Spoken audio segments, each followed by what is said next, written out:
طالب العلم خذ من نظمي الدرر واسمع لنصحي وانقل عني الخبر ما دمت تطلب هذا العلم مجتهدا فاخشع ولا تك كالغاوين مفتخرا. Bismillahirrahmanirrahim, alhamdulillah, wassalatu wassalamu ala rasulillah. Jemi tek libri Umdatul Ahkam, baza dispozitave. Kemi arritur tek sadakaja e fitrit, apo tek kapitulli i agjërimit, me lenin Allah subhanahu wa taala. Tek sadakaja e fitrit, gjithë dietarët janë të mendimit se është wajib, është obligim. Domethënë, nëse nuk paguhet, personi merr gjuna. Dhe kjo ka dobi të shumta, një prej dobive është që nëse gjatë agjërimit ke bon ndonjë gjuna, gjatë muajit të agjërimit, me lenin Allah subhanahu wa taala, që sadakatul fitr është sebeb që më të fshijë ty gjunahet. Dhe po ashtu thot, ligjësoj për një urtësi të madhe, dobi të shumta, është pastruese agjërimit, i cili ja mundsoi ta plotësonte agjërimin muajin e Ramazanit pa vështirësi. Allah është lehtësim i madh që Allah, a e keni vret për shembull, nëse dikush agjeron jashtë Ramazanit, sa vështirë ka, ndërsa një muaj ditë çuditën kretë se sa me lehtësi kalon ai agjërim. Ndoshta punon, apo mirë po i lehtësohet. Kur më konë Suedi, vllazni diku ka ora 11, 10:30 u bëjke akşami. Akşami, iftari u bëjke në 10:30 apo 11, afër. Deri në 12 e diçka u bëjke yatsia. Sabah e iken para 3. Aty i bin një herë në ditë me hongër. Se s'ki, sëfere iftar gati një zaj, 2-3 orë lushin. Tanë ditën agjërejshin, subhanallah. Na e kemi kohën më të mirë që agjërem. E sidomos qëtash, deri në 5 saati e ki iftarin. 5 e gjysë. Edhe është flat, edhe është të shku ka dimni, për atë arsye, kanë mushtu agjërusit. Ma shumë kanë mushtu agjërusit. Keni me vrejtë edhe vetë. Pse se është ma letë. Edhe ne du të mi shfrytzu tash këtë agjërim, këtë Ramazan, mi thirë njerëzit në islam, mi thirë njerëzit në praktikimin e fesë Allah subhanahu wa taala, përveç shtyllës së agjërimit, mi thirë edhe njerëzit me fal namaz. Se namazi pas tauhidit është shtylla kryesore. Pastaj thot, gjithashtu thot, sadakaja e fitrit është bashkëveprim midis fukarenjeve edhe të pasërve. Kur ti jep fukarenjeve, i gëzon, sidomos para bajramit. E tash do ta trajtojmë kur është më mirë me dhon sadakatul fitrin. Thot në ditën e bajramit ata janë larg lypjes përçmuese. Domethënë nëse ti jep të varfërve, ti me një aspekt jam shil një rrugë, një derë të lypjes. Se kanë qef për fëmijët e vet, diçka më ju blin, ai ushqim, ai sen. Edhe ti kur t'ju jep, ja u mshil derën e lypjes për bajram. Tani e kemi hadithin 172. Abdullah ibn Umar radiallahu anhu tha, profeti alayhisalatu wassalam ja bëri detyrë sadakan e fitrit ose të Ramazanit çdo mashkulli dhe femre në liri, i lirë apo edhe robi. Edhe ndaj robi duhet me dhon. Thot një sa hurm ose një sa elb diku 2035 gram. 2035 gram, 2 kg. Me dhon për një person. Than njerëzit, i këmbyen një sa hurme apo elbi me gjysmë sa grur. Në transmetim tjetër thuhet, sadakaja e fitrit duhet të jepet pa dal njerëzit për namaz.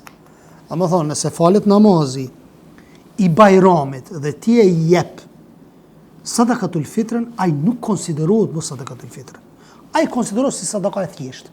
Si sot që e japish, qashtu edhe mas bajramit. Më thonë, çdo gjë e ka kohën e vet. Po edhe e jashtë kohës, nuk të pranohet si sadaka e fitrit. Hadithi 173.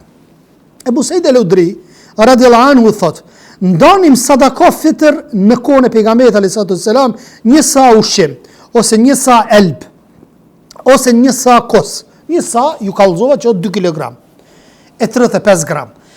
Pastaj thot të that, ose një sa rush të that. Kur erdhi Muavije dhe filloi të çarkullon te gruri, në kohën e Muavijes, para kohës Muavijes, gruri nuk është shpërnda. Kur erdhi Muavije, kur u shpërnda gruri, atëherë na tha, e shoh që 2 grushta grur janë sa për 4 grushta drithra të tjera. Tha Ebu Seidi, unë për vete e ndaj sadakan e fitrit si që kam pasur ndarë në kone pejgamberit a.s. Që i bie vllazni? Kjo është varësisht nga ushqimi i popullit se çka përdoret. Edhe ti e jep. Nëse kone pejgamberit a.s. a ka pas makarona, s'ka pas. Po sot jep makarona, nuk ka problem. A ka pas ku e diune bulgur apo pasull apo diçka, ku e diune diçka ka pas apo oriz për shembull. Ka pas, nuk e di saktësisht. Po disa gjëra ushqimore nuk kanë qenë në kohën e pejgamberit a.s. Atëherë të lejohet këto gjëra ushqimore me i dhonë. Kuptimi i përgjithshëm i hadithit, pejgamberi a.s. u bëri të detyrueshme sadakan e fitrit të gjithë muslimanëve që kanë më shumë ushqim për atë ditë, i madh dhe i vogël, qoftë mashkull apo femër, i lirë apo rob, të gjithë e kanë obligueshëm të ndajnë një sa apo hurma, një sa elb 235 gram, kur fillot të qarkulloj gruri në kohën e Muavijas, atëherë normalisht e përhapën edhe, e përhapën edhe këtë gjë grurin me shpërnda. Po ashtu për të realizuar pasurimin të varfërve, pejgamberi a.s. urdhëroi të ndajë sadaka e fitrit para se të dilnin njerëzit në namaz, sepse të kundërtën nuk pranohet. Çka përfitojmë nga ky hadith? Përfitojmë se ndarja sadakatul fitrit është wajib e bërit të detyrueshme. Pika e dytë, kjo sadaka ndahet për çdo musliman i vogël dhe i madh, mashkull apo femër, i lirë dhe rob. Sadakaja e fitrit nuk ndahet për fëmijën në bark të nonës. Po disa e kanë po të lejushme. Mirë, po kanë thënë nuk është obligim. Nëse gruaja është shtatzan, nuk jepet për frytin apo bebën që e ka, foshtin që e ka brenda në bark. Por shumë prej dietarëve mendojnë se është e pëlqyer dhe kjo transmetohet nga sahabët të cilët e kanë dhënë edhe për fëmijën që është në bark. Sheikhul Islam Ibn Taymija e lejon që të nxirret për sadaka ushqimi që konsumohet më tepër në atë vend. Siç tham, që ka bë Muavija për grurin, edhe tek ne për shembull, çfarë mund t'i japim? Dhe thot gjëra të cilët nuk kanë qenë kohën e pejgamberit a.s. siç janë, po e zon makaronat apo bukur. Më e mira është që sadakaja e fitrit të nxirret sabahun e ditës Bajramit para faljes namazit. Pak para faljes namazit me dhon sadakatul fitrin. E keni pa për shembull xhallart, pak para se mjanis namazit Bajramit, thot a ka dikush me dhon sadakatul fitrin? Keni një ndoshta? Po. Këtë e thonë imamët e katër mezhebeve, nëse nxjerr sadakan pas namazit ditës Bajramit, ky veprim është i urryer në mezhebin Hambeli, është mekruh. Dhe thot, ndërsa pas ditës së Bajramit është haram pastaj. Nëse e jep mas namazit është e urryer. Nëse e jep një ditë mas, ditën e dytë Bajramit po e zon, atëherë është haram. Domethënë është e ndaluar, normalisht e ki sadaka të thjesht. Pastaj thot, a lejohet ta ndash sadakatul fitrin para natës së Bajramit, shtrohet pyetja. Një ditë, dy javë në fillim Ramazanit. Tu ka hilaf mesin e dietarëve. Ebu Hanife thot, lejohet për 1 ose 2 vite duke e krahasuar me zakatin e parave. Mendim ijtihad. Shafiu thot lejohet të ndahet që në fillim të Ramazanit. Si të ish Ramazan, e ndan edhe kryet kjo mesele. Mendim ijtihad. Maliku thot nuk lejohet absolutisht të ndahet para kohe, sepse si ta falesh namazin para se të ketë hyr koha. Dietarët e mezhebit Hambeli thonë, lejohet të ndahet 2 ditë para Bajramit, pasi Buhariu ka thonë, e jepnin sadakatul fitri 1 ose 2 ditë para fitr Bajramit.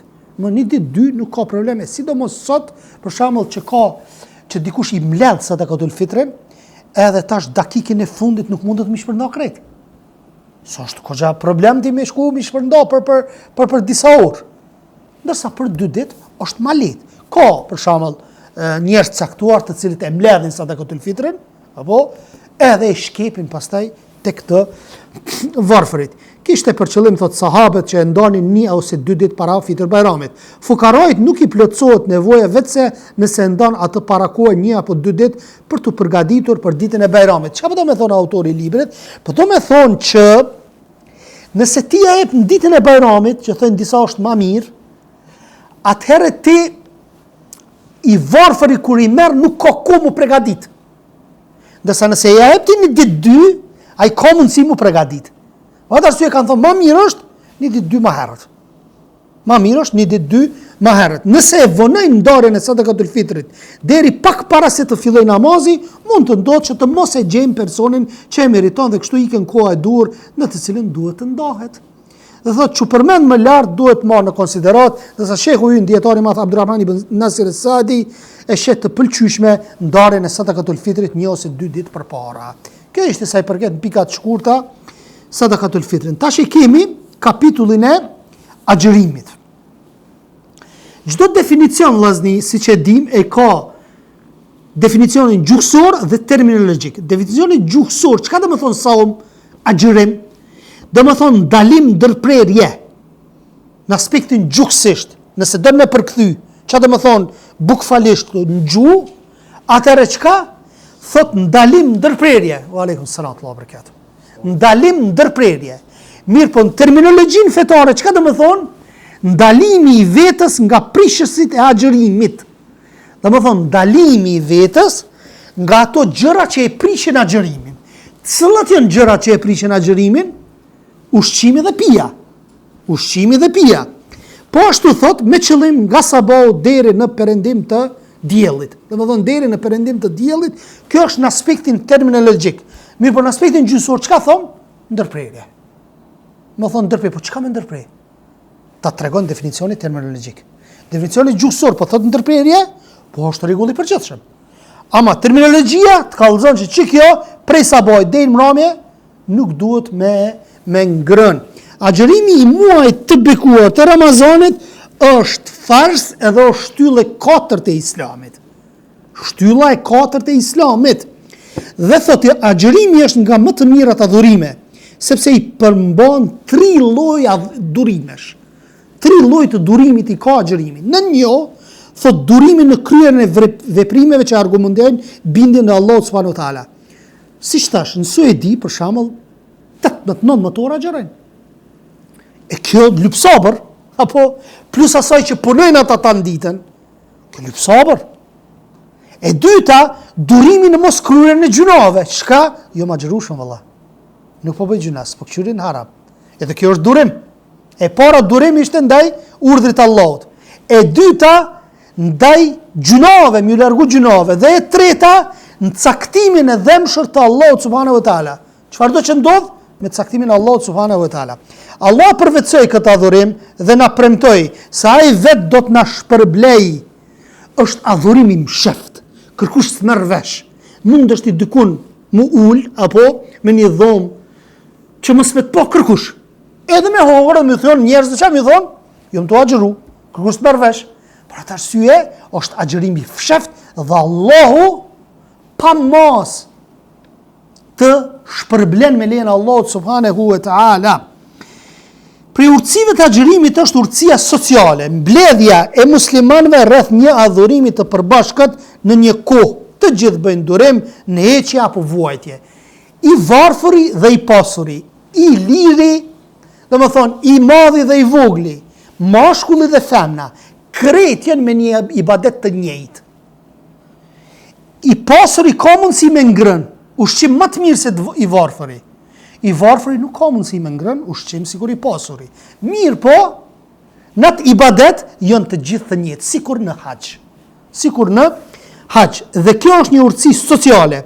I fortë dhe i dobëti, pushtetari dhe njeriu i thjesht, i pasuri dhe i varfëri, këto bëjnë shkak që zemrat e tyre të lidhen dhe thot çfarë ngusht sepse shpirtat bashkohen dhe fjalët e tyre të jenë një. Pasaniku kur kujton se vllajti i varfër përjeton përgjatë gjithë kohës, këto dhimbje bëhet më bujar edhe lëshon dorën.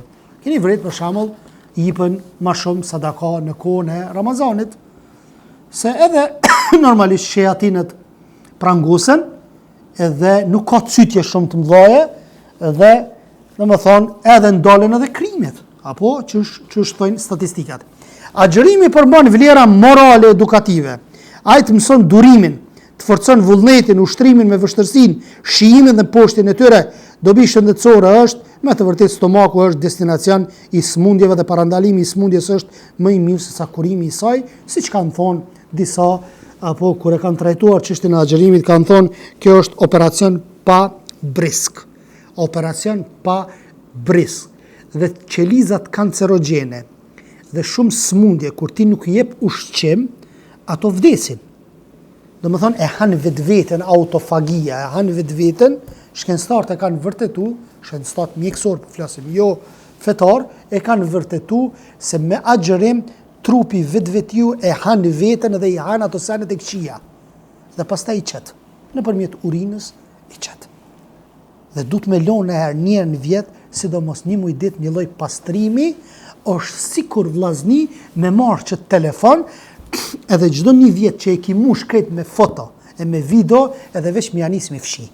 Recycle bin mi quh aty. Krejt. Një kanjon, mi fshi çështu është edhe agjerimi. Thjesht të pastron krejt. E lërë mo te pas agjerimit me agjeru edhe nafile. Edhe është mirë para Ramazanit me fillu tonë e tejte me agjeru. Është mirë tanë vitin me agjeru tonë e tejte. Po spaku me qenë, dhe me thonë, i gatshëm në të kontekstin, sepse ditët e para kam një dhimt koka ka pak. Se është një lloj ndryshimi. Për ata që është mirë mu pregadit njeriu. Kada ka dale. Sidomos që tash dhe në 4:30 që është. Dhe në 4:30, subhanallah. Mas namazit sabahit, rri pak, mas e pak para drekës flej, në 12, mas 12 dhe 4-5 orë që u bo iftari, apo. Pastaj thot, hadithi 174 e Buhurera transmeton se pejgamberi sa ka thënë, mos e paraprini Ramazanin me 1 apo 2 ditë agjerim, veç nëse personi ka qenë duke agjeruar dhe le ta plotësoj agjerimin. Kuptimi i përgjithshëm është se feja jonë e urtë kërkon t'i dalloj adhurimet nga adetet. Çka do me thonë këtu pejgamberi sa? Po do me thonë që mos i përzini farzet me synete. Mos të kujtoj njerëzit që jetu agjeru fars. Mirë, po nëse një njeri në vazhdimësi agjeron, për shembull i ka qellu hone tejte, edhe i ka qellu 2 ditë para Ramazanit, po 1 ditë para Ramazanit, ku e di, nuk ka problem. Ama kështu me prit agjerimin, për pres që edhe 2 ditë ka ma, qëto 2 ditë ka me agjeru, nuk ban. Kështu nuk ban. Sepse atëheri bie si lloj vazhdimësie e farzit, kinse je duke e bo farz, ndërsa neve na ka urdhëruar feja jon që ta bëjmë dallimin mes farzeve dhe syneteve. Saqë ka thënë Muhamedi sallallahu alaihi wasallam për namazet, jahudit thot i kanë përzi farzet dhe synetet. Andaj falni namazet në shtëpia. Synetet mi fal nafilet në shtëpia. Mirë, po nëse don me fal në xhami, spaku ndroj venin ose me një selam ose me një dhikr. Po jo që aty tu e falë farzin për njerë mu që Allahu Ekber.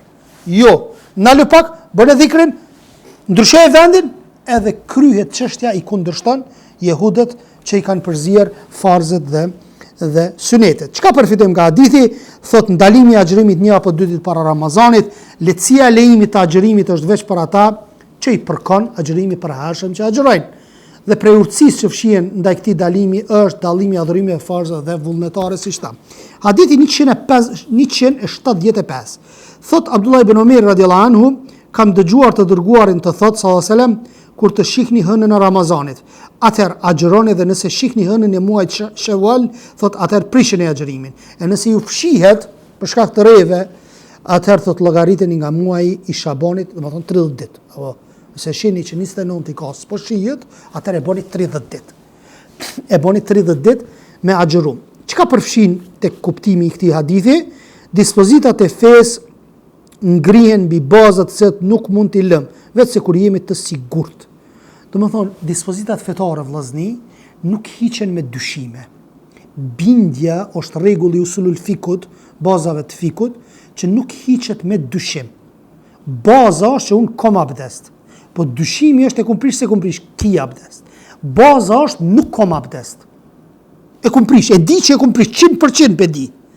Dyshimi tash mora që ky dyshim nuk e heq ç't bindje. Kjo është rregull në bazat e fikut. Manen me. Rregulli është, a lejohet me hongër mishin Prizren? Po, sepse kasapt janë musliman.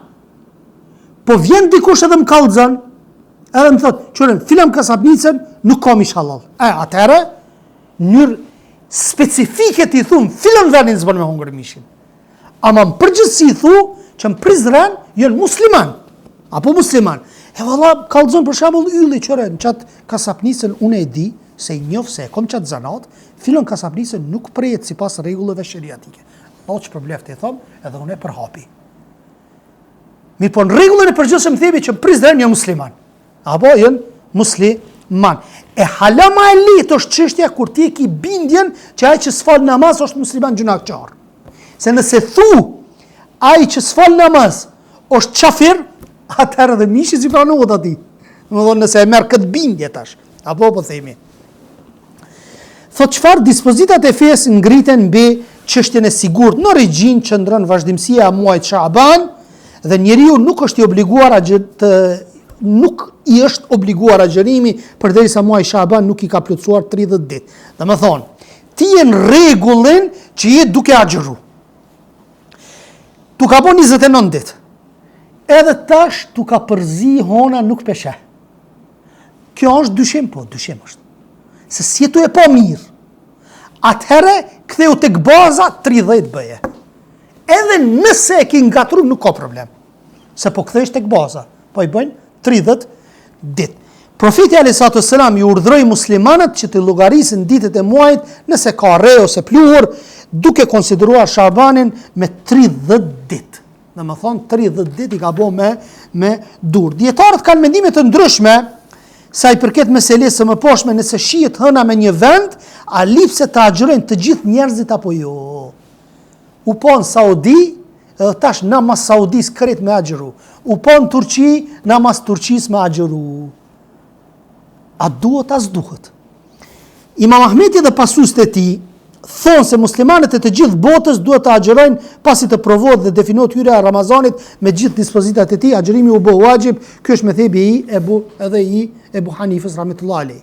Njoni si tash, këtë mo e kanë obligim. Bukur. Disa dietar thonë se nuk është wajib dhe se banorët e një vendi duhet të agjërojnë kur ta shohin hënën dhe vendin e tyre. Secili e këshyr honën në vendin e vet. Mbas vendit vet edhe agjëron. Po mirë, në vendin ton e kemi bashkinë islame, komunitetin musliman. Atëherë çka?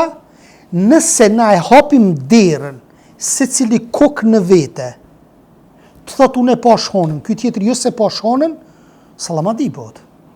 Rrëmuj bëhet. Kush e merr përgjegjësinë? Përgjegjësinë e merr komuniteti apo bashkia islame, ata që e udhëheqin këtë çështje. Dhe ata e marrin gjunajin.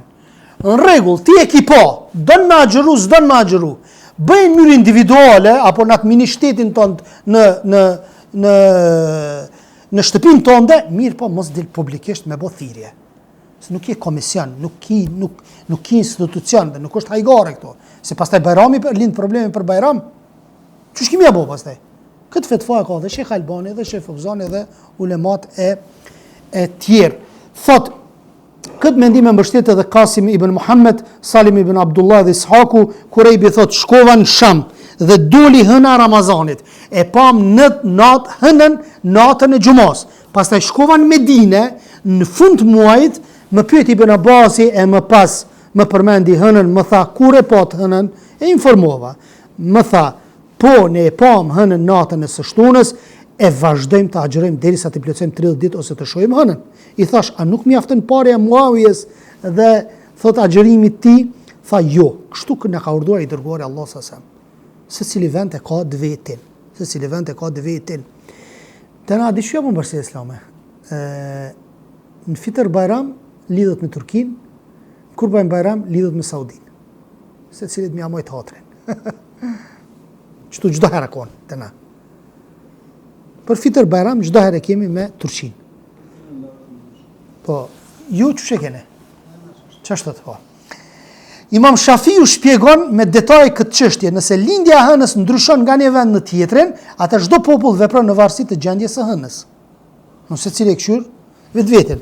Nëse lindja e hënës shihet në një kohë, atëherë të gjithë kanë gjykim të përbashkët. Si na agjërojmë ashtu edhe në qiellin e tij, këtë mendim e përgatën Sheikhul Islam ibn Taymija, ndërsa Muhammad ibn Abdul Wahhab ibn al-Maraqishi në librin e tij Al-Adhbu Az-Zulal fi Maharij al-Hilal thot, nëse largësia Qëre, çfarë fetva? Nëse largësia mes dy vendeve është 2226 kilometra, atër këqyrët se cilin vendin e vetë. Nëse mbi 2000 kilometra dallon, atëhere ka largësi, distancë, se cili këqyrë dë vetin. E kanë matë. Si për shembull, na me Shqipnin, me Kosova, Shqipnia, Macedonia, Malizi, ku e diune, një hone ka, një aspekt, një si se është afër. Nuk ka nevoj, e fatkeqësisht ka pas, ka ndodh. Shqipnia me Kosovën e ka pas ndryshe. Këtë merë. E qysh për vlla? Macedonia më se nënën tjetër. Na qëtu së më bomi bashkë, vllazni, qëtu, para më na, së më bomi bashkë, shta që jemi afër. E lërë më në gjërat më të mëdhaja. Qa përfitojmë nga kjo hadith, agjërimi Ramazanit kushtohet me shikimin e hënës, prishja se ndërpreja po ashtu është lidhur me shikimin e hënës e kështu me radhë. Ndërsa për fund e kemi hadithin, thot Enes ibn Malik radiallahu anhu transmeton se pejgamberi sa ka thënë, hani syfir, sepse syfiri është bereqet. Edhe kjo është një lloj ndryshimi mes neve edhe ehlul kitabit. Se ata nuk bëjnë syfir. Kuptimi i përgjithshëm profeti alayhis salam na urdhëron të hamë të pimë në kohën e syfyrit për të përgatitur për agjërimin dhe na përmend urtësinë e këtij veprimi dhe thot arritjen e bereqetit i cili përfshin dobi dynjoje edhe ahireti. Dhe thot prej begatisë së syfyrit është pasimi i pejgamberit alayhis salatu wassalam, është begati gjithashtu kur njeriu ngrihet e falet në fund të natës, i kërkon falje Allahut subhanahu wa taala, e sidomos namazi natës, se taravih është namazi natës dhe taravih është më mirë mu fal ka pjesa e tretë e natës, mirë, por nëse xhamati bëhet më herët pas jacis, nuk ka gojle me fal edhe në kohën e parë, çish është fal në kohën e Omerit radhiyallahu anhu, që kur ka dalë një ditë, thot sa bidat i mirë është ky, që e kanë bashku namazin me xhamat, mirë po thot koha në të cilën flajnë është më e mirë se sa kjo. Mirë po nuk i kanë ndalu. Edhe në kohën e parë, deri në takimin e radhës me hadithin e 177, subhaneke Allahumma ve bihamdik, ashhadu an la ilaha illa ant, astaghfiruka wa atubu ilaik. Allahu ju shpërbleft.